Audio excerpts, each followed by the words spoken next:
Evolución. La historia de la teoría y sus evidencias. Tenía dos objetivos en mente. En primer lugar, mostrar que las especies no habían sido creadas por separado y en segundo lugar, que la selección natural había sido el principal agente de cambio. Por consiguiente, si he errado en haber exagerado su poder, el de la selección natural, espero al menos haber hecho un buen servicio al ayudar a desmontar el dogma de las creaciones separadas. Charles Darwin. Como mencionamos en las primeras secciones del libro y analizaremos en detalle a través de los capítulos de este texto, el hilo que conecta la enorme diversidad del mundo vivo es la evolución, el proceso de cambio a lo largo del tiempo. La inmensa cantidad de evidencias indica que la Tierra ha tenido una larga historia y que todos los organismos vivos, incluido el ser humano, surgieron en el curso de esa historia a partir de formas anteriores más primitivas. Esto significa que todas las especies descienden de otras especies. En otras palabras, todos los seres vivos comparten antecesores comunes en el pasado distante. Así, es posible comprender que los organismos son lo que son a raíz de su historia. Por otra parte, la evolución está íntimamente entrelazada con la ecología, en lo que el ecólogo inglés G. E. Hutchinson llamó adecuadamente el teatro ecológico y la pieza teatral evolutiva. La separación de estos dos temas, ecología y evolución, es en gran medida arbitraria y artificial.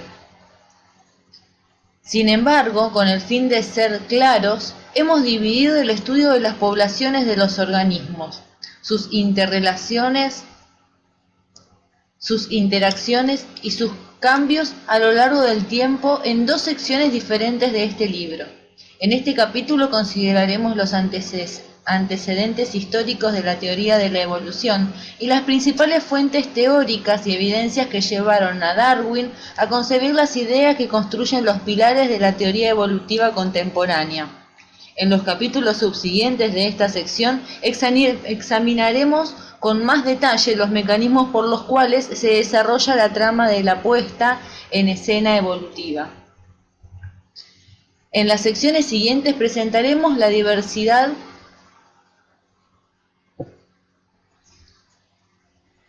de seres vivos y la fisiología de plantas y animales.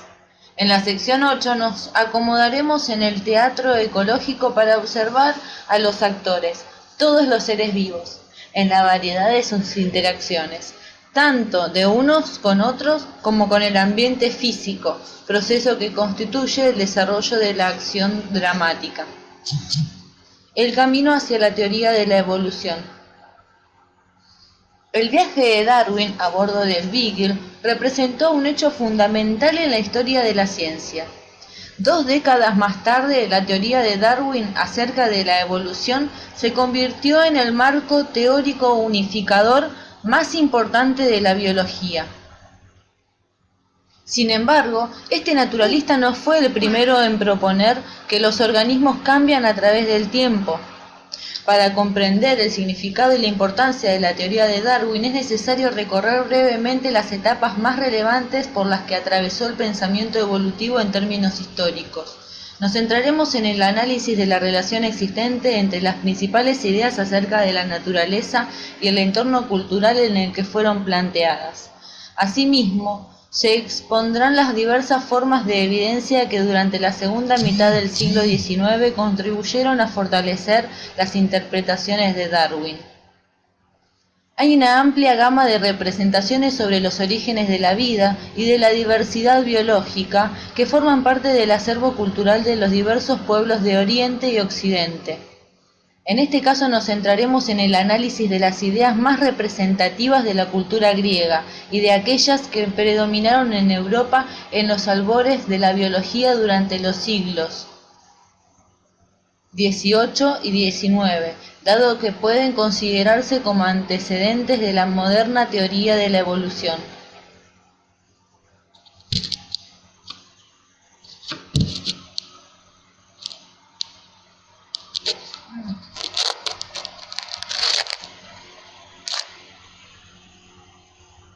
Ideas evolutivas de la Grecia antigua. La idea de que los organismos evolucionan o cambian a través del tiempo y de que un tipo de organismo da origen a otro es verdaderamente antigua. Por ejemplo, ciertos autores interpretan que la escuela fundada por el filósofo griego Anaximandro ya se tendría una concepción del mundo biológico en la que el origen y la transformación de las especies eran el resultado de procesos naturales. Sin embargo, esta idea era en gran medida desconocida en Europa en el momento en el que la ciencia de la biología, según la conocemos en la actualidad, comenzó a tomar forma. Más de un siglo después de Anaximandro, también en la polis griega, Aristóteles, quien puede considerarse el primer gran naturalista, propuso que todos los seres vivos podrían ser ordenados en jerarquía. En esta jerarquía, que se conoció como la escala natural o escala de la naturaleza, las criaturas más simples eran situadas en una posición humilde en el peldaño más bajo, el hombre ocupaba el peldaño más alto y todos los organismos que se encontraban en lugares intermedios entre estos extremos. Este ordenamiento no involucraba la idea de que existieran relaciones de descendencia entre las diferentes producciones naturales, sino que se correspondía con una concepción de naturaleza plena en la que no existían discontinuidades. Muchos siglos más tarde, las ideas de Aristóteles llegarían a influir profundamente en el pensamiento de importantes naturalistas europeos. Esta arraigada concepción, que resultó predominante durante varios siglos, es una de las principales justificaciones del largo tiempo transcurrido hasta que la evolución comenzó a considerarse como la representación más fiel de la historia de la vida en la Tierra. Ideas evolutivas en la modernidad. Los primeros pasos de la idea del cambio biológico. En Occidente, el cambio que experimentan las especies a través del tiempo no se consideró durante todo el medioevo y hasta bien entrada la modernidad. Hasta fines del siglo XVIII, muchos biólogos pensaban que la jerarquía propuesta por Aristóteles representaba en efecto un orden natural. Pero mientras para Aristóteles los organismos vivos habían existido desde siempre, los naturalistas posteriores, al menos los del mundo occidental, creían, de acuerdo con las enseñanzas del Antiguo Testamento, que todos los seres vivos eran producto de la creación divina. Es más, sostenían que la mayoría de estos seres vivos habían sido creados exclusivamente para el servicio o mero placer de la humanidad. La creencia de que cada tipo de ser vivo surgió tal como es hoy en día era una idea generalizada. La fuerza de esta concepción, a la que se denominó creación especial, no radicaba solo en la decisión de adoptar un dogma de fe, sino también en la aparente evidencia percibida mediante los sentidos. En efecto, las especies parecían no registrar grandes cambios a lo largo de la vida de un hombre. Sin embargo, en el siglo XVIII, esta certeza comenzó a ser cuestionada. El naturalista francés Georges-Louis Leclerc, conde de Buffon, fue uno de los primeros investigadores en proponer que las especies podrían sufrir cambios en el curso del tiempo. Surgió que además de las numerosas criaturas producidas por la creación divina en el comienzo del mundo, hay familias menores concebidas por la naturaleza y producidas por el tiempo. Sin embargo, producto de la influencia de su entorno natural, la influencia de su entorno cultural y su origen social, Buffon interpretaba que estos cambios representaban un proceso de degeneración. Cambiar implicaba degenerar. Buffon resumió esta idea diciendo: el mejoramiento y la degeneración son una misma cosa, dado que ambas implican una alteración de la constitución original. Buffon pertenecía a la nobleza y en esa época las influencias de la Biblia y los temores de la aristocracia hacia una clase social burguesa en ascenso era amenazada la continuidad del sistema monárquico, explican, al menos en parte, que este naturalista no viera de manera optimista la idea de un cambio. La hipótesis de Buffon, que era vaga respecto a cómo podrían ocurrir las transformaciones en las especies, intentaba explicar la desconcertante variedad de criaturas del mundo moderno. Entre los que dudaban de que las especies no se transformaban a través del tiempo se encontraba Erasmus Darwin, abuelo de Charles. Erasmus era médico, naturalista y escritor prolífico. Reflexionó con frecuencia, en verso, sobre temas de botánica y zoología. Sugirió fundamentalmente en acotaciones y notas al pie de página que las especies tienen conexiones históricas entre sí y que los animales pueden cambiar en respuesta de su ambiente y que su progenie puede heredar estos cambios. Sostenía, por ejemplo, que un oso polar es un oso común que por vivir en el Ártico se ha modificado y ha pasado de estas modificaciones a sus sucesnos. Si bien estas ideas no fueron formuladas de manera sistemática, resultan relevantes debido a que pueden haber inspirado las interpretaciones de su nieto, aunque Charles Diff refiere haber desestimado las ideas de su abuelo debido a que las consideraba muy especulativas. Algunos historiadores de la ciencia consideran que pueden haber sido una influencia significativa en su pensamiento.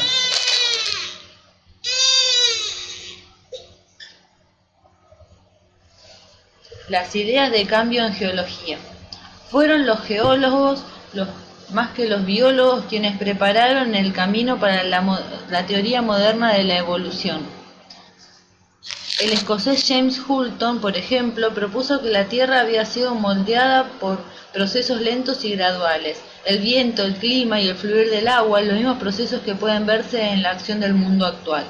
La teoría de Hulton, conocida como uniformismo, fue dada a conocer en 1788. Es un antecedente importante de la idea de evolución biológica por tres razones. Una de las razones es porque implicaba que la Tierra tiene una larga historia, lo cual era una idea nueva para los europeos del siglo XVIII. Los teólogos cristianos, contando las generaciones sucesivas desde Adán, tal como las registra la Biblia, habían calculado la edad máxima de la Tierra de unos 6.000 años. Según sabemos nadie, desde los discípulos del filósofo Anaximandro, cuya escuela sostenía que la Tierra era infinitamente vieja, había pensado en términos de un tiempo mayor. Es evidente que 6.000 años es muy poco tiempo para que ocurriera de los grandes cambios evolutivos necesarios para explicar el origen de toda la biodiversidad, más allá de la cual fuera la teoría propuesta. Segunda razón, el uniformismo afirmaba que el cambio en sí es el curso normal de los acontecimientos, en oposición a la idea de un sistema estoico interrumpido por un hecho ocasional e inusual, tal como un terremoto. Y la tercera razón, aunque esto nunca se dijo de manera expresa y clara, el uniformismo sugería que podía haber alternativas a la interpretación literal de la Biblia. Al mismo tiempo, durante la última parte del siglo XVII, renació el interés por los fósiles.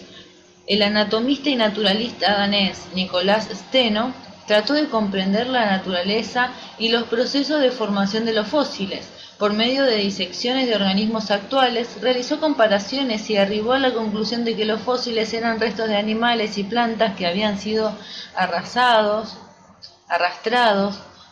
y enterrados durante el diluvio universal. Esto justificaba que se hallaran fósiles de organismos marinos en regiones montañosas. El científico inglés Robert Hooke arribó a una conclusión similar. La ciencia de la Tierra comenzaba a transformarse en un estudio del cambio de la vida a través del tiempo más que en un mero catalogar de tipos de rocas. Así, la comprensión de la historia de la Tierra quedó íntimamente ligada a la posibilidad de reconstruir la historia de los organismos vivos. las ideas catastrofistas. Aun cuando la revolución en geología iba preparando el camino, los tiempos no estaban maduros para una revolución paralela en biología. En la actualidad consideramos que la paleontología y la evolución están conectadas muy íntimamente, pero en el siglo XIX, Georges Cuvier, naturalista conocido como padre de la paleontología, era influyente y firme adversario de las teorías de la evolución. Si bien reconoció el hecho de que muchas especies habían dejado de existir, explicaba que las extinciones se habían producido por una serie de catástrofes. Después de cada catástrofe, nuevas especies establecidas por sucesivas creaciones divinas llenaban los lugares que habían quedado vacantes. Otro de los principales opositores a la teoría de la evolución, Louis Agassiz, principal biólogo de Estados Unidos en el siglo XIX, era aún más terminante. Según él, el registro fósil revelaba de 50 a 80 extinciones totales, seguidas de un número igual de creaciones nuevas e independientes. La teoría catastrofista también tuvo sus detractores. Uno de ellos fue el naturalista francés Lamarck, quien confrontó sus ideas con Cuvier señalando la existencia de una continuidad en el registro fósil.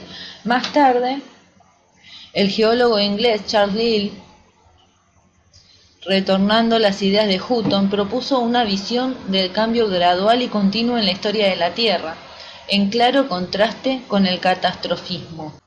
Las ideas de Lamarck.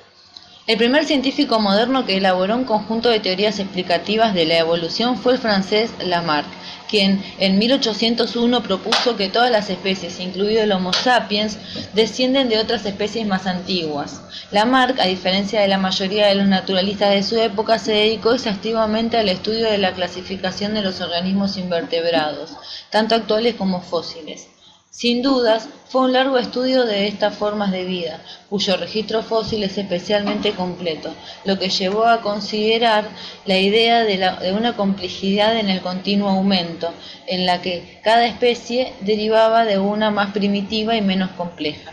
Lamarck notó que las rocas más antiguas en general contenían fósiles que representaban formas de vida más simples. A partir de estas evidencias propuso que las formas más complejas habían surgido de las formas más simples por un proceso de transformación progresiva. De acuerdo con su hipótesis, esta progresión o evolución, para usar el término moderno, depende de tres factores principales. Uno es el llamado cambios ambientales. El ambiente cambia constantemente y al modificarse plantea nuevos requerimientos a los organismos que tratan de adecuarse a estos cambios. Otro es sentimiento interior. Este concepto representaba el esfuerzo inconsciente y ascendente que impulsaba a cada criatura viva hacia un grado de complejidad mayor. El camino de cada ameba conducía finalmente hacia el hombre. Algunos organismos podían quedar apartados. El orangután, por ejemplo, había sido desviado de su curso por ser atrapado por un ambiente desfavorable, pero la voluntad estaba siempre presente debido a su constante complejización. La vida en sus formas más simples estaba surgiendo continuamente por generación espontánea para llenar el vacío dejado en la base de la escala.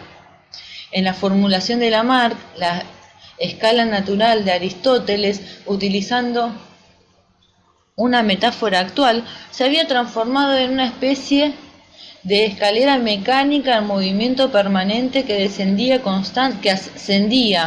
constantemente e impulsada por el sentimiento interior.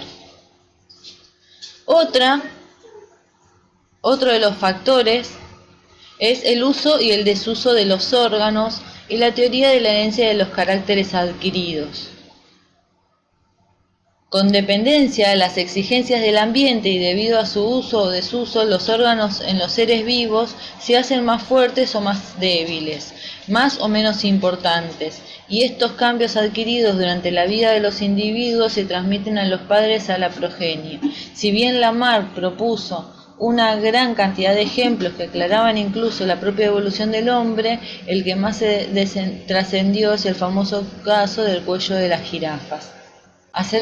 Los contemporáneos de Lamarck no objetaron sus ideas acerca de la herencia de caracteres adquiridos, lo cual constituía una teoría socialmente aceptada en esa época. Tampoco fue mayormente criticada su alusión a una fuerza interna, tal como la que sugiere el llamado sentimiento interior, ya que de hecho este tipo de referencias eran comunes en muchos de los conceptos de la época, pero en su conjunto estos postulados no suministraban un fundamento firme para sustentar una propuesta radical de que las formas más complejas evolucionaran a partir de las formas más simples. La construcción de la teoría de Darwin. Una de las principales fuentes de inspiración de las teorías de Darwin fue el pensamiento de Charles Lyell. En su viaje, Darwin llevó consigo el primer volumen del libro del geólogo, Principios de la Geología, que acababa de publicarse. Los volúmenes segundo y tercero fueron enviados durante su viaje en Beagle, basado en sus propias observaciones y en las de sus predecesores. Lyell se oponía a la teoría de las catástrofes y presentaba nuevas evidencias. De acuerdo con su manera de concebir el problema, el efecto lento, constante y acumulativo de las fuerzas naturales había producido un cambio continuo en el curso de la historia de la Tierra. Dado que este proceso es notablemente lento y sus resultados apenas visibles en el curso de una vida, las transformaciones debían haber ocurrido durante un lapso muy prolongado. Lo que la teoría de Darwin necesitaba era tiempo, y fue tiempo lo que Lyell le proporcionó. Según las palabras del biólogo evolutivo Ernest Mayr, el descubrimiento de que la Tierra era antigua fue la bola de nieve que dio comienzo a la luz. El viaje a bordo del Beagle. El viaje a bordo del Beagle fue el hecho más importante en la vida de Darwin, tal como él mismo expresó en su autobiografía. Mirando atrás, puedo darme cuenta ahora de la forma en la que mi devoción por la ciencia fue imponiendo gradualmente al resto de mis aficiones. Durante los 2 primeros años mi vieja pasión por la caza sobrevivió prácticamente con toda su fuerza y cazaba yo mismo todos los pájaros y animales para mi colección. Pero como la caza interfería en mi trabajo y especialmente en el estudio de la estructura geológica de cada región, fui abandonando la escopeta progresivamente hasta dejarla por completo y dársela a mi criado. Descubrí, aunque inconscientemente e insensiblemente, que el placer de observar y reaccionar era mucho mayor que el que reside en la destreza y el deporte. El hecho de que mi mente se desollara por medio de las actividades que llevé a cabo durante la travesía adquiere verosimilitud con un comentario de mi padre, que era el observador más agudo que jamás haya visto, escéptico por naturaleza, y que estaba lejos de creer en la frenología. Cada vez, nada más verme después del viaje, se volvió hacia mis hermanos y exclamó, si le ha cambiado hasta la forma de la cabeza.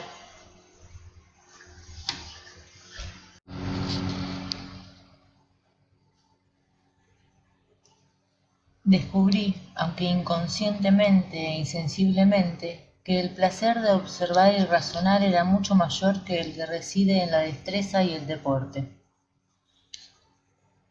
El hecho de que mi mente se desarrollara por medio de las actividades que llevé a cabo durante la travesía adquiere verosimilitud por un comentario de mi padre, que era el observador más agudo que jamás haya visto, escéptico por naturaleza y que estaba lejos de creer en la frenología. Nada más verme después del viaje, se volvió hacia mis manos y exclamó, si le ha cambiado hasta la forma de la cabeza. Durante su largo viaje, Darwin pasó gran parte del tiempo en las costas de Sudamérica, visitó Australia y muchos archipiélagos del Océano Pacífico. Desembarcó con frecuencia para hacer incursiones por el territorio interior y recoger muestras de animales y plantas de cada zona.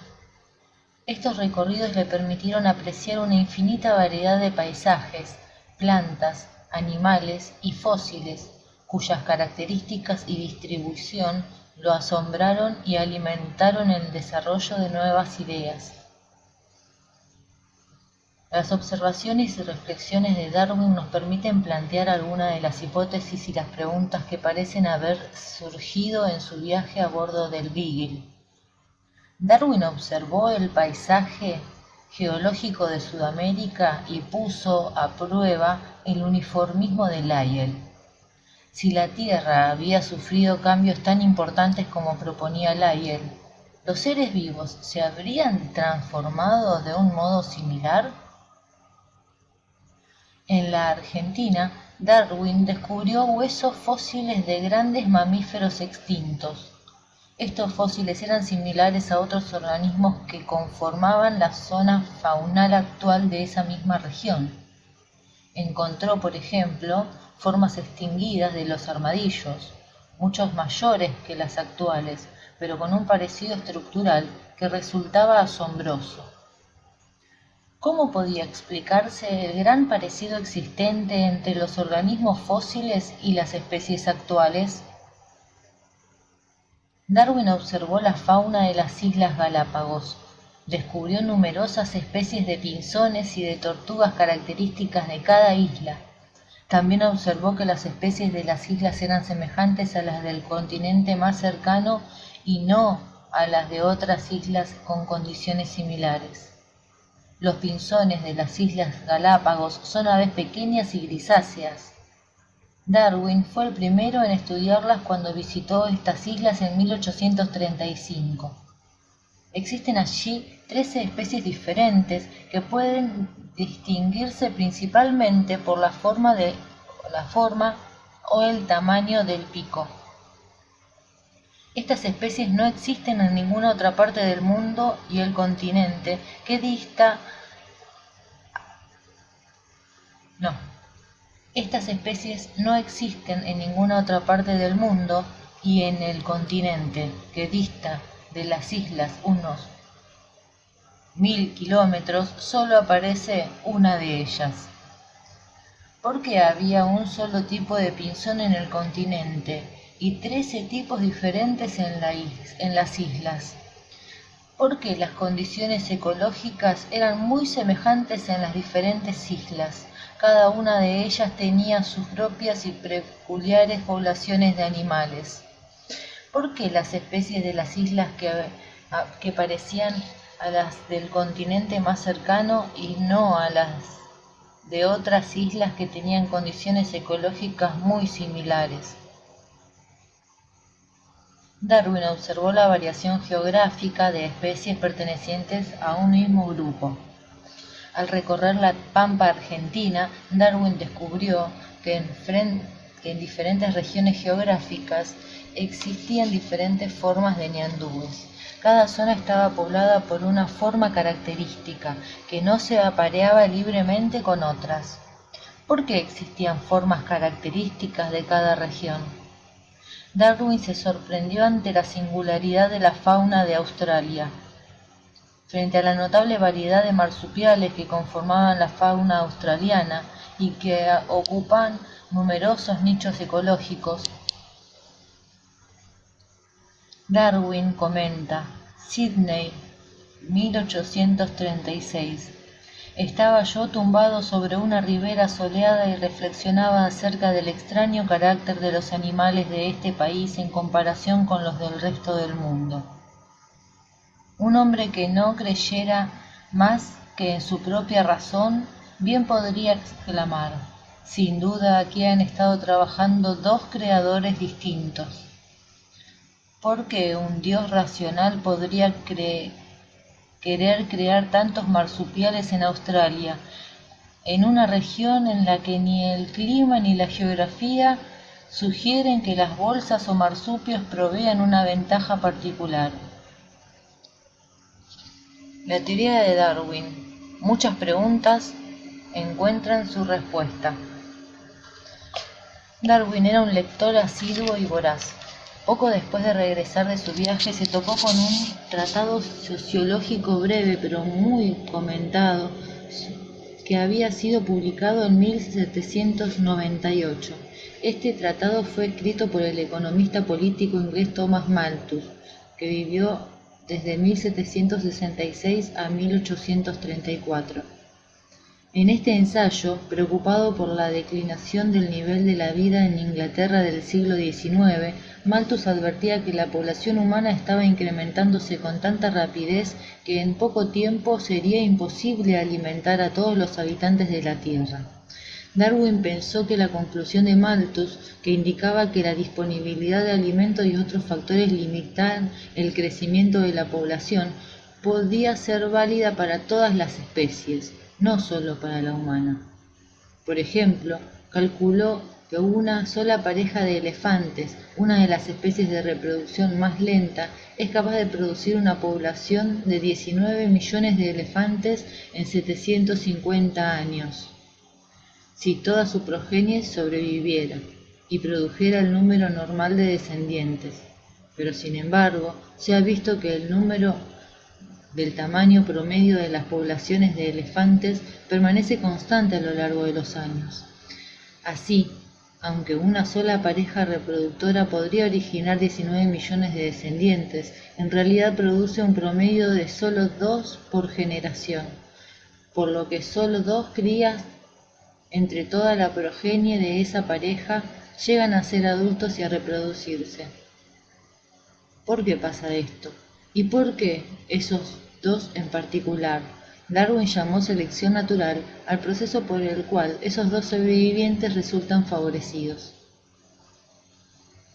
La selección natural, según Darwin, era un proceso análogo a la selección practicada por los mejoradores vegetales y los criadores de ganado, caballo, perros o palomas. En la selección artificial, los humanos elegimos específicamente individuos de plantas o animales para reproducirlos sobre la base de las características que nos parecen deseables, mientras que en la selección artificial son los humanos los que deciden qué características resultan beneficiosas. En la selección natural, el éxito reproductivo diferencial de los organismos es el resultado de la competencia por los recursos.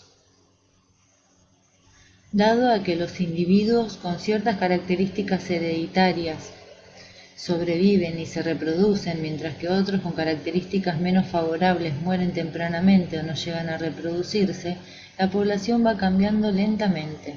Si, por ejemplo, algunos caballos son más veloces que otros y esto les confiere una ventaja al darles la oportunidad de escapar de los depredadores, de sobrevivir y de reproducirse, su progenie, que también poseerá esta cualidad, también tendrá más aportaciones de dejar más descendientes que los caballos menos veloces. Así, la proporción de caballos veloces irá aumentando en la población generación tras generación. Según Darwin, las variaciones hereditarias que aparecen en cada población natural son una cuestión de azar, no las produce el ambiente, ni una fuerza creadora, ni el esfuerzo inconsciente del organismo, se establecen en forma aleatoria, y esta es una gran diferencia respecto al planteo lamarckiano. En la visión de Darwin, debido al carácter azaroso de su origen, otros cambios no tienen meta o dirección, pero a menudo les confieren a los individuos portadores cierta ventaja o desventaja que modifica su aptitud, es decir, su probabilidad de supervivencia y reproducción en un ambiente determinado. La selección natural ordena la variación aleatoria a través de la interacción de los organismos individuales con su ambiente, la cual orienta el rumbo de la evolución. Una variación que da a un organismo una ventaja lo hace más apto, como resultado de lo cual contribuirá con más descendientes a la siguiente generación. Así, en el caso de la jirafa de Lamarck, una jirafa con un cuello ligeramente más largo podría tener una ventaja para alimentarse, y de este modo sería probable que dejara más progenie que una jirafa con un cuello más corto.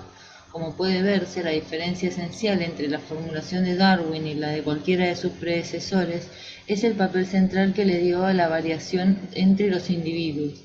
La mayoría de los naturalistas habían considerado las variaciones como simples perturbaciones del diseño general, y Lamarck no le prestó atención a este aspecto, mientras que Darwin vio en las variaciones la materia prima, el sustrato real del proceso evolutivo. Las especies surgen, propuso Darwin, cuando las diferencias entre los individuos dentro de un grupo se convierten gradualmente en diferencias entre grupos, a medida que estos se separan en el espacio y en el tiempo. En El origen de las especies, que Darwin construyó durante más de 20 años después de su regreso a Inglaterra, es, según sus propias palabras, una larga argumentación. Hecho tras hecho, observación tras observación, escogidos de la isla más remota del Pacífico o del jardín de un vecino, fueron registrados, analizados y comentados. Cada objeción fue sopesada, anticipada y replicada. El origen de las especies se publicó el 24 de noviembre de 1859. El pensamiento del mundo occidental no ha sido el mismo desde entonces. El paradigma evolucionista, la incorporación de los argumentos de Darwin, revolucionó la ciencia de la biología. Aunque han pasado casi 150 años desde la publicación del origen de las especies, el concepto original de Darwin constituye todavía el marco global de comprensión del proceso. Este marco conceptual descansa en 5 premisas básicas. Los organismos provienen de organismos similares a ellos. En otras palabras, hay cierta estabilidad en el proceso de la reproducción. En la mayoría de las especies, el número de descendientes que sobreviven y se reproducen en cada generación es menor que el número inicial de descendientes. En cualquier población existen variaciones entre individuos y algunas de estas variaciones son heredables. El número de individuos que sobreviva y se reproduzca dependerá de la interacción entre las variaciones heredables individuales y el ambiente. Algunas variaciones capacitan a ciertos individuos para vivir más tiempo y dejar mayor descendencia que otros en un ambiente determinado. Darwin llamó a estas variaciones favorables y sostuvo que éstas tendrían a ser cada vez más frecuentes de una generación a otra. Dado un tiempo suficiente, la selección natural, actuando sobre 2 poblaciones de organismos de una misma especie, puede producir una acumulación de cambios tal que estas poblaciones terminen constituyendo 2 especies diferentes. Evidencias del proceso evolutivo. La formulación de la teoría evolutiva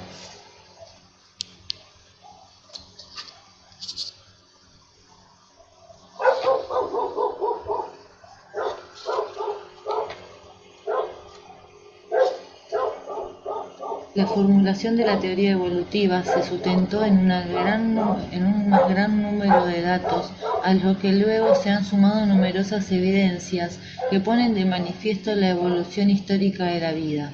Para su análisis podemos clasificar estas evidencias a partir de la distinción de las 5 fuentes principales de las que provienen: la observación directa, la biogeografía, el registro fósil, el estudio de las homologías y la imperfección de la adaptación.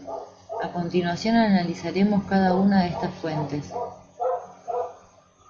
Evidencias que provienen de la observación directa.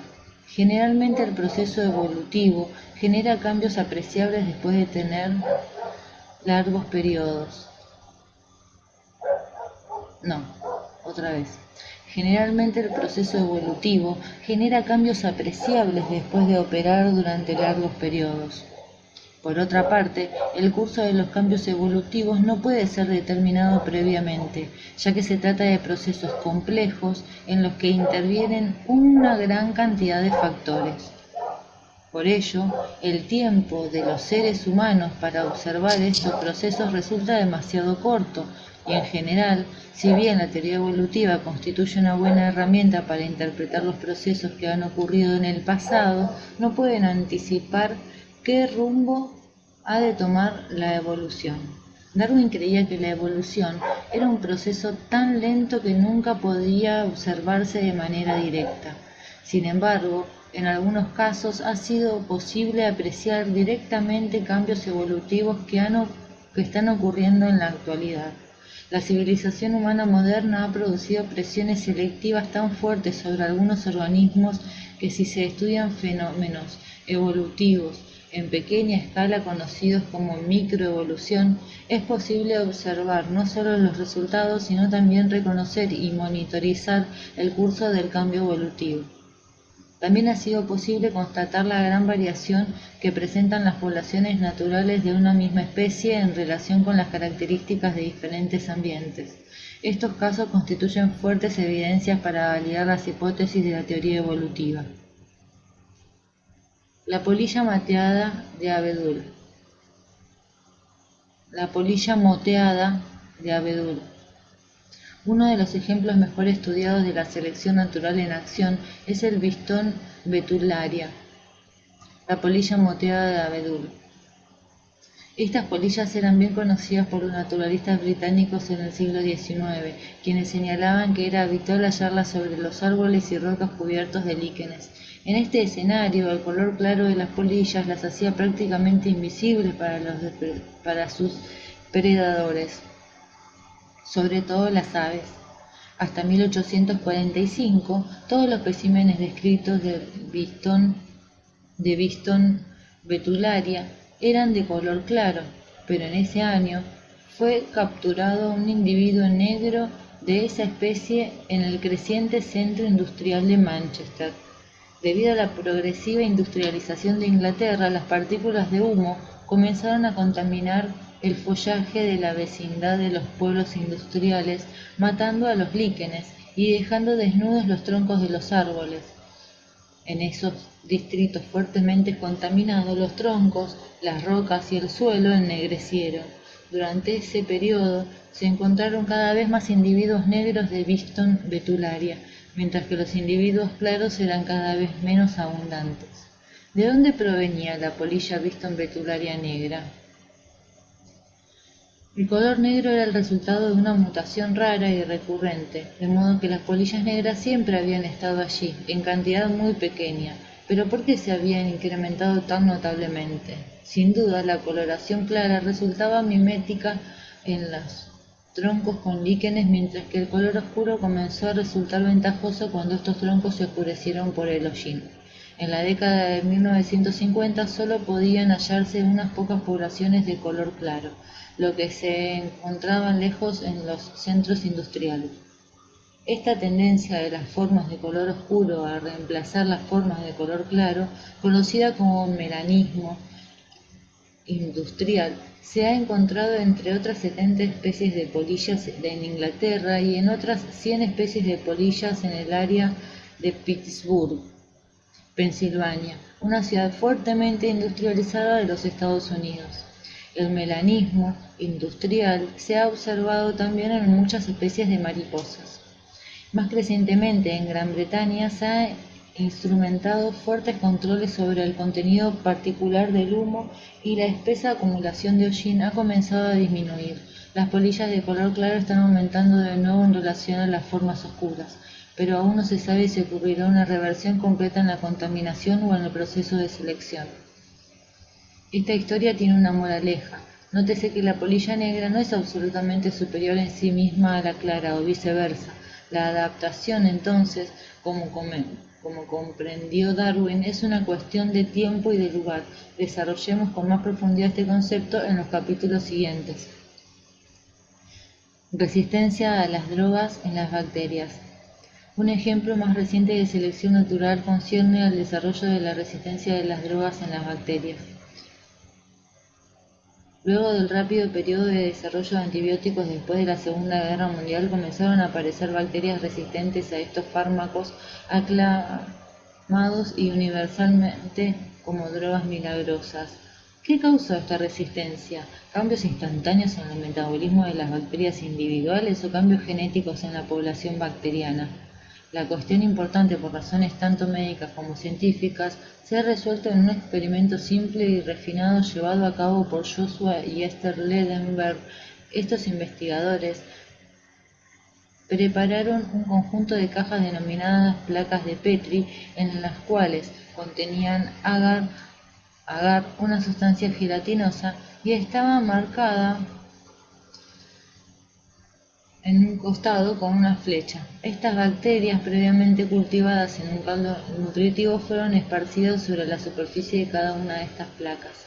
A las 24 horas comenzaron a aparecer colonias visibles, que eran clones de las células originales. Los experimentadores prepararon un bloque cilíndrico del mismo diámetro interno que la placa de Petri, cubierto por un extremo de un trozo pequeño de paño aterciopelado y marcado en un costado con una flecha que después serviría para ubicar la posición de las colonias. Luego presionaron la superficie correcta con el paño contra el agar, con la precaución de que la flecha del paño coincidiera con la marcada en la placa. Así recogieron una muestra de las colonias de bacterias y las transfirieron a otra placa de Petri que, además de agar, también contenía el antibiótico penicilina. En esta placa de nuevo marcaron la posición con una flecha. Así, cada colonia fue colocada en una nueva placa exactamente en la misma posición que había ocupado originalmente. Por lo general, las colonias bacterianas no sobrevivían en el medio con penicilina, pero finalmente los Gold-Ledenberg encontraron lo que estaban buscando, una colonia de bacterias que crecía en la placa de Petri que tenía penicilina. Entonces, basándose en las posiciones de las colonias de bacterias que crecieron en presencia de penicilina, los investigadores localizaron la colonia original en la placa de Petri no tratada con el antibiótico. Transfirieron una muestra de estas células a otra placa de Petri que no contenía penicilina. Permitieron que las células crecieran y luego colocaron muestras de estas células en un medio que contenía penicilina. Así constataron que todas las nuevas colonias también eran resistentes, aunque las bacterias no se hubieran desarrollado en presencia de penicilina. Al igual que estas polillas negras, estas bacterias resistentes eran simples variantes producidas al azar que se encontraban en la población original y fueron seleccionadas por el ambiente.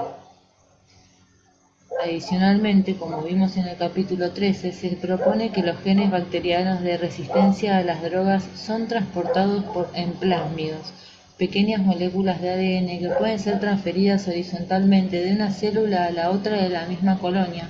De esta manera, la diseminación en la población bacteriana de las mutaciones que confieren resistencia a antibióticos es mucho más rápida de lo que ocurriría como resultado de la selección natural solamente.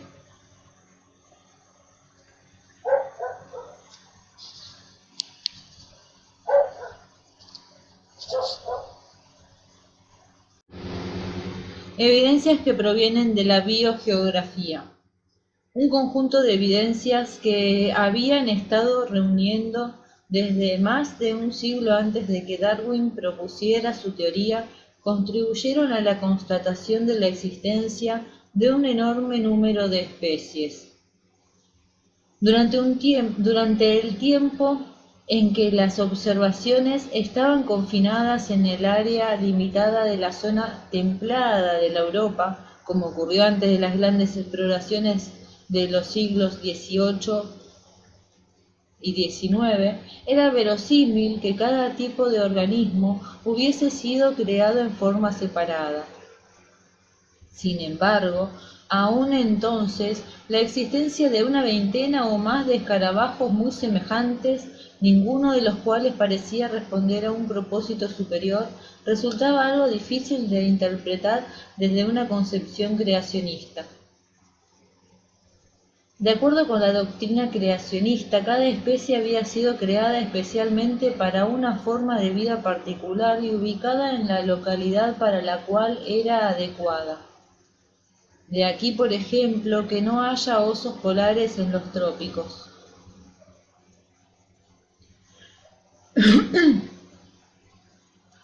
Darwin comenzó su viaje con este punto de vista, pero pronto surgieron muchos interrogantes. ¿Por qué, por ejemplo, las islas oceánicas remotas a menudo no tenían ningún mamífero terrestre, sino solo especies peculiares de murciélagos? ¿Por qué Inglaterra y Europa tenían conejos a granel, mientras que áreas semejantes de Sudamérica solo tenían la liebre patagónica, que taxonómicamente no es para nada un conejo, ni una liebre, sino un roedor?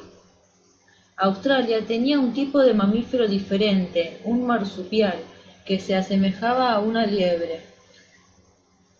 o considerando la particular situación de Australia, porque este continente isla carecía de mamíferos placentarios nativos, pero contenía en cambio una gran serie de mamíferos marsupiales, todos claramente relacionados entre sí y que sólo en raras ocasiones eran hallados en otros lugares del planeta. Cada una de las 57 especies distintas de canguros había sido creada de manera separada y depositada en Australia. ¿Y por qué solo en Australia?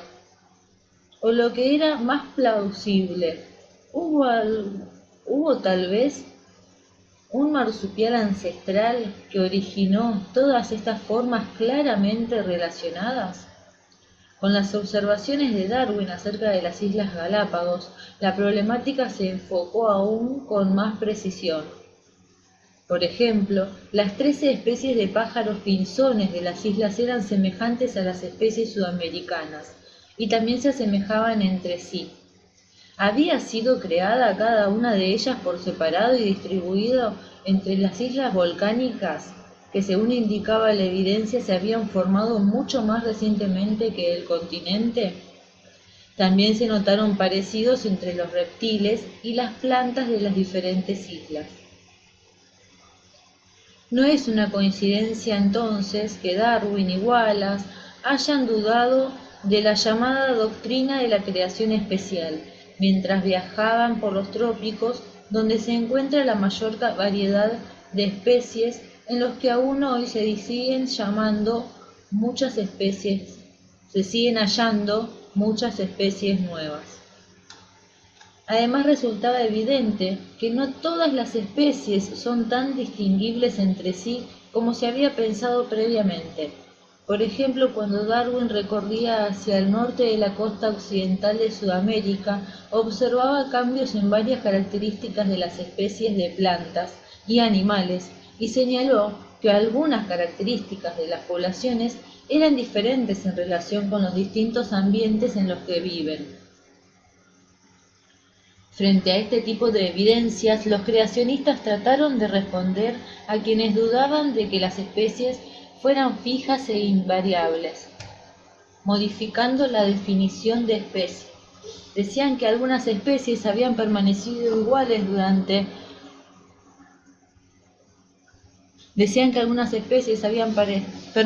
iguales mientras que otras representaban formas alternadas de las especies creadas originalmente, y por lo tanto no eran realmente especies en el sentido de la creación especial. Otros afrontaban el cuestionamiento argumentado de que los géneros eran los que habían sido creados de manera especial y no las especies. Así, el problema de las especies en su concepto geográfico, puesto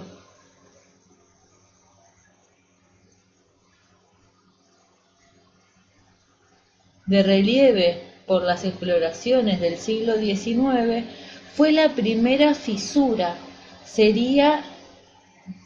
No se ve nada.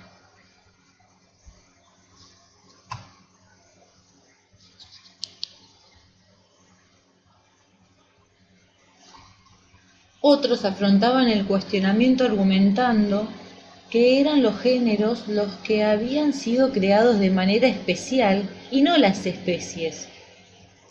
Así, el problema de las especies en su contexto geográfico puesto de relieve por las exploraciones del siglo XIX fue la primera fisura seria en la postura monolítica de quienes proponían la creación especial.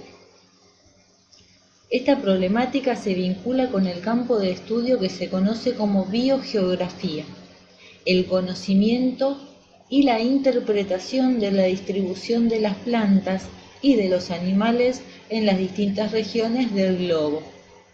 Los estudios que provienen de este campo han aportado valiosas evidencias para la comprensión de los cambios evolutivos ocurridos respecto a los cambios espaciales que se han sucedido a lo largo del tiempo geológico. Estas observaciones acerca de la distribución geográfica no refutaron, por supuesto, la posibilidad de una creación especial, la cual, por basarse en un agente sobrenatural, no puede ser refutada. Sin embargo, estos casos y una gran cantidad de otros ejemplos biogeográficos constituyen una fuerte evidencia de que los seres vivos son lo que son y están donde están a causa de acontecimientos que tuvieron lugar en el curso de su historia previa. Evidencias que provienen del registro fósil. Una tercera línea de evidencias que ponen de manifiesto la ocurrencia de la evolución es la proporcionada por el registro fósil, que revela una sucesión de patrones morfológicos en la que las formas más simples en general preceden a las más complejas. Los estudios geológicos y la recolección de especímenes vegetales y animales formaban parte de las actividades de Darwin durante el viaje del Beagle. Las costas de Sudamérica poseían un interés particular porque mostraban evidencias de extensos cataclismos con muchos estratos geológicos expuestos. Estos estratos contenían depósitos sucesivos de conchas marinas, algunas de las cuales se encontraban a gran altura sobre el nivel del mar.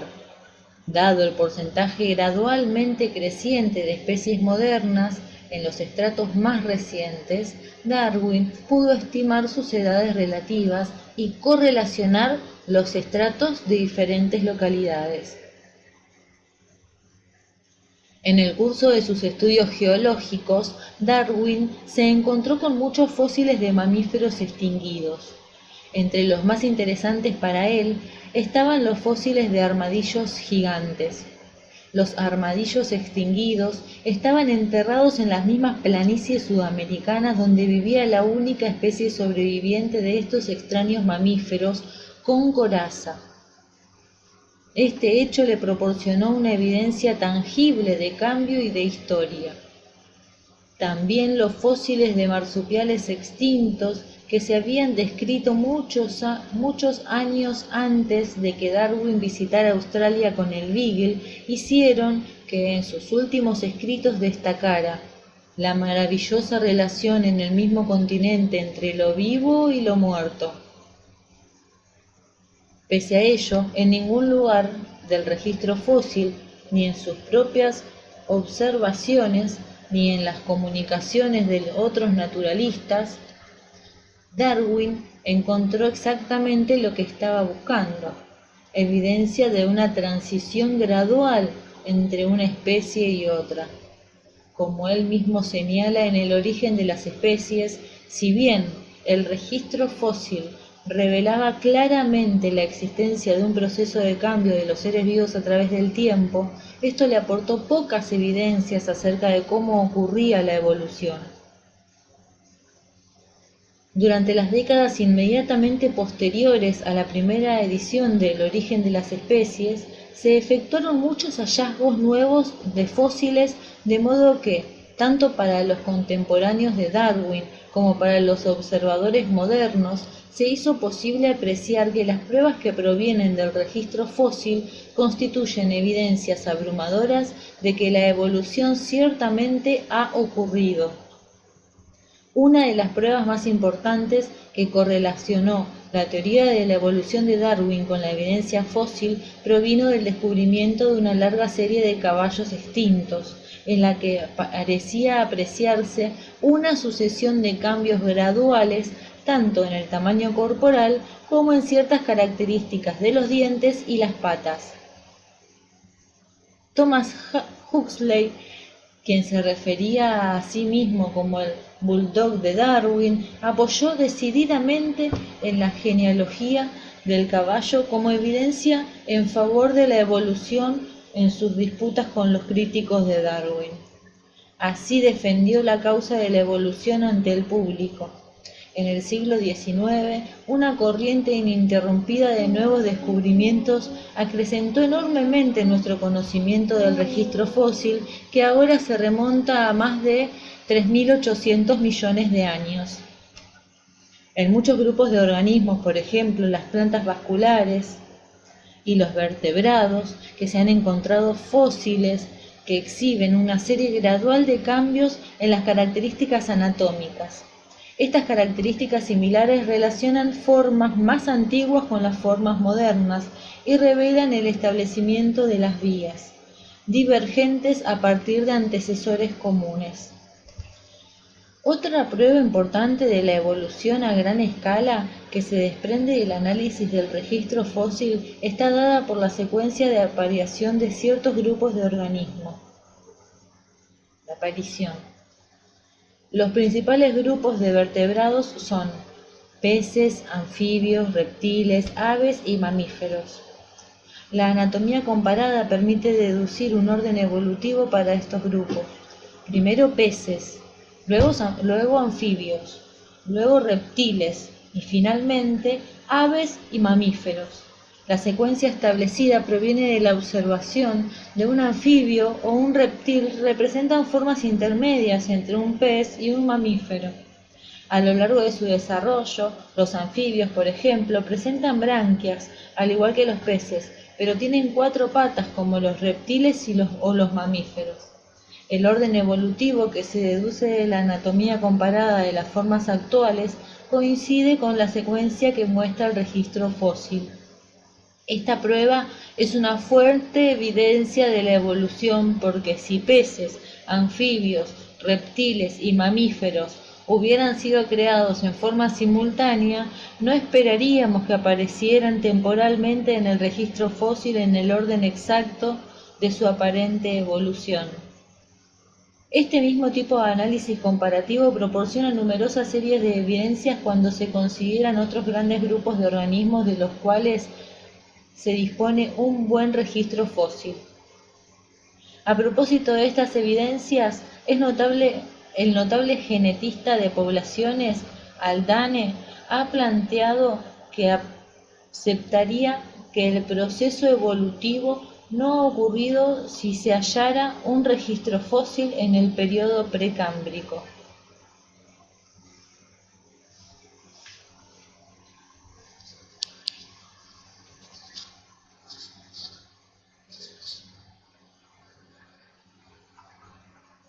Evidencias que provienen de la homología.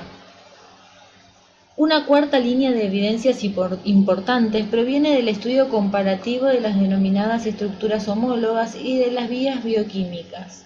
Por ejemplo, los tetrápodos actuales, anfibios, reptiles y mamíferos, ocupan una gran variedad de ambientes, de modo que sus miembros desarrollan funciones muy diferentes. Algunos tienen menos de 5 dedos en su etapa adulta, pero en la etapa embrionaria siempre están presentes los 5. No existe ninguna razón funcional o ambiental por la que todos los grupos de tetrápodos deban tener 5 dedos en su etapa embrionaria y no 10 o 4. Las similitudes que expresan homologías son poco explicables en términos de su funcionalidad. La pata del caballo, el ala del murciélago, las aletas de una ballena están constituidas sobre la base de un mismo patrón que incluye los mismos huesos en posiciones relativamente similares.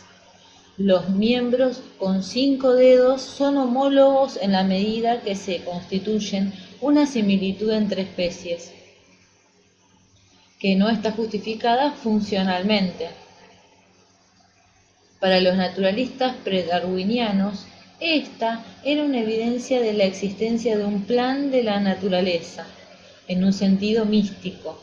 Para los biólogos evolucionistas, es la evidencia del origen común de estos grupos, a partir de un antecesor común que tenía 5 dedos. Si las especies hubieran sido creadas separadamente, sería posible interpretar esta coincidencia.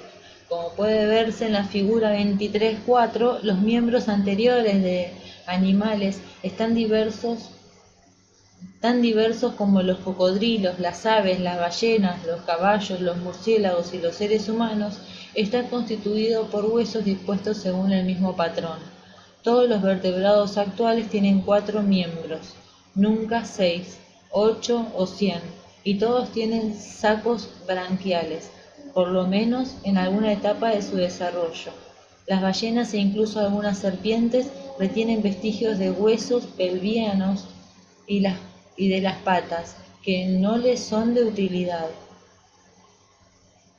Todas estas características conservadas representan homologías que dan cuenta del origen común de estos grupos.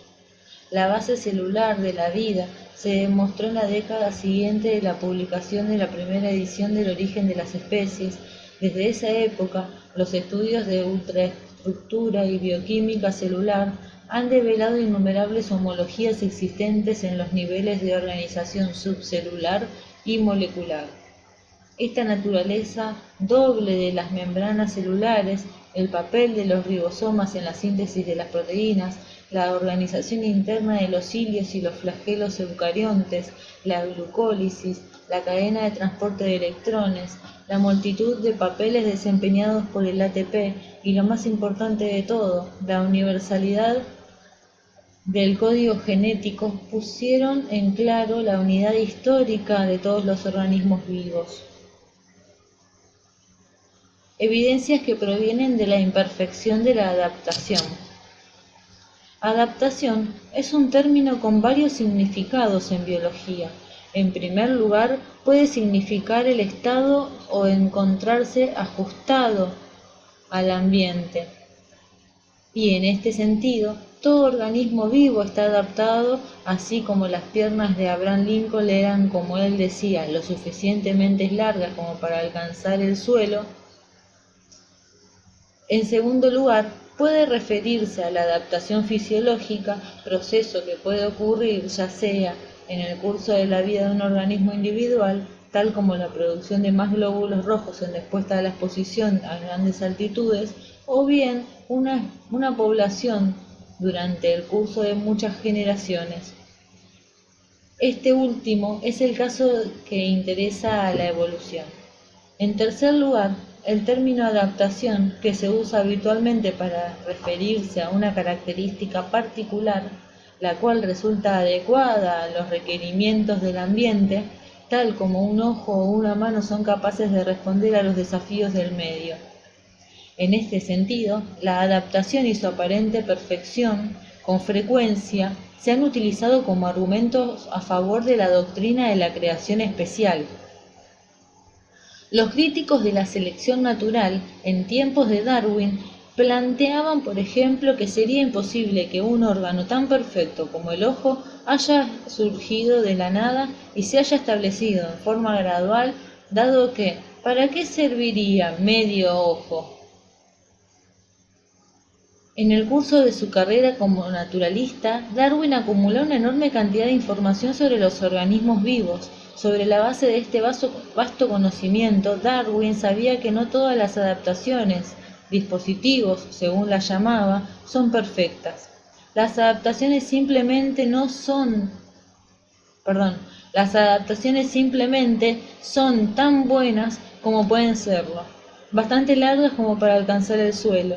Lejos de ser una dificultad para los evolucionistas, según lo muestra un análisis cuidadoso, la imperfección de muchas adaptaciones constituye una quinta línea de fuerte evidencia en apoyo a la evolución. Con pocas excepciones inusuales, virtualmente todos los mamíferos, desde los ratones hasta las jirafas, tienen 7 vértebras cervicales. Sin embargo, puestos en el lugar de un diseñador, ¿elegiríamos para una jirafa, por ejemplo, un plan corporal apenas diferente que para un ratón de campo? La evidencia que encontraba Darwin sugería de manera reiterada la existencia de patrones obsoletos, remodelados a partir de materiales ya confeccionados. Así, la evolución, muy lejos de operar como un delicado ingeniero que diseña y construye cada especie a partir de un plan preconcebido, y de materiales óptimos, se parecía más a un zapatero remendón que pone parche sobre los diseños preexistentes. Reflexionando sobre las adaptaciones, Darwin describe los muy ingeniosos dispositivos de una orquídea, por medio de los cuales la flor se arregla para que una abeja caiga en un charquito de agua, manteniendo en el pétalo altamente modificado en forma de labio, de modo de que no pueda salir volando de la flor. Así la abeja debe arrastrarse por los angostos pasadizos y de este modo deposita y carga polen durante su salida al exterior, pero en contraste con este sofisticado dispositivo, Darwin también describe orquídeas y otro tipo de plantas con flores mucho menos complicadas que solo ofrecen a los insectos colores brillantes y unas pocas gotas de néctar, y finalmente menciona la existencia de plantas con flores simples e inconspicuas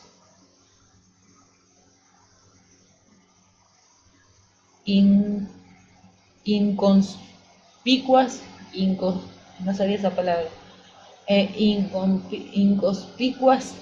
cuyo polen es llevado por el viento. En suma, hay generaciones y variedad de adaptaciones, no simplemente un conjunto de soluciones perfectas para un problema dado, y las posibles respuestas a los requerimientos del ambiente están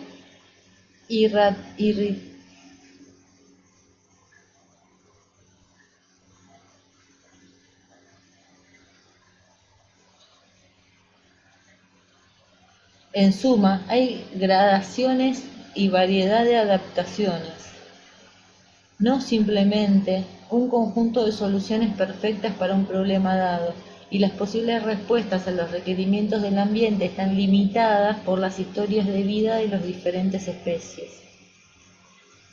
Por su correspondencia con Wallace y Bates, Darwin también conocía notables ejemplos de mimetismo defensivo entre los insectos. Menciona un insecto con forma de bastón, que no solo posee esta forma, sino que también tiene como cubierta un material que se asemeja exactamente a musgos nativos. Del mismo modo, el ave de la figura 1724 también representa un caso de notable mimetismo. Estos son los ejemplos excelentes de cómo las mejoras graduales, cada una conservada con cuidado, podrían ser continuadamente ventajosas para los organismos individuales, como podría serlo una mejora gradual en la capacidad de detectar la luz y enfocar una imagen, llevándola finalmente al ojo.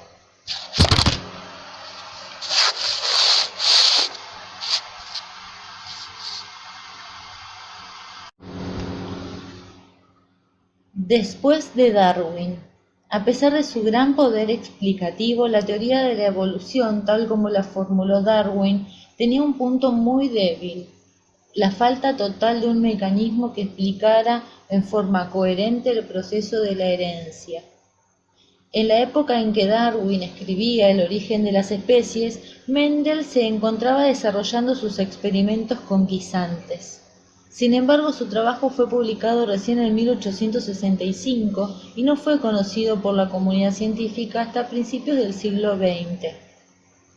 Los avances posteriores en el campo de la genética hicieron factible dar respuesta a 3 interrogantes que Darwin había dejado abiertos. ¿Cómo se transmiten los caracteres hereditarios de generación en generación?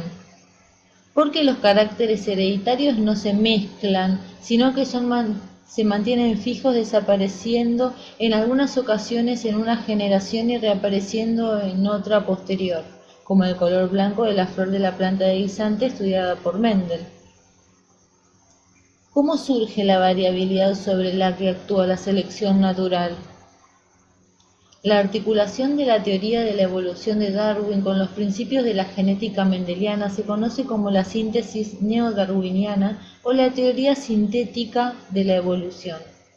Durante los últimos 60 años, la teoría sintética ha dominado el pensamiento científico y ha sido fuente de nuevas ideas y líneas experimentales de investigación a medida que los biólogos trabajaban para desentrañar los detalles del proceso evolutivo. La teoría de la evolución hoy. La gran cantidad de evidencias acumuladas ha convencido a los biólogos de que la Tierra tiene una larga historia y de que todos los organismos vivos, incluidos nosotros mismos, aparecieron en el curso de esa historia a partir de formas anteriores. Estas evidencias son una trama tejida con miles y miles de datos provenientes de organismos del pasado y del presente que abarcan no solo estructuras anatómicas, sino también procesos fisiológicos y bioquímicos, patrones de desarrollo embrionario y de comportamiento, y más recientemente de secuencias de información genética contenidas en el ADN. Más adelante trataremos con mayor detalle el proceso de evolución y la diversidad de organismos que ha producido. Como veremos, la teoría de la evolución continúa robusteciéndose y generando vivos debates.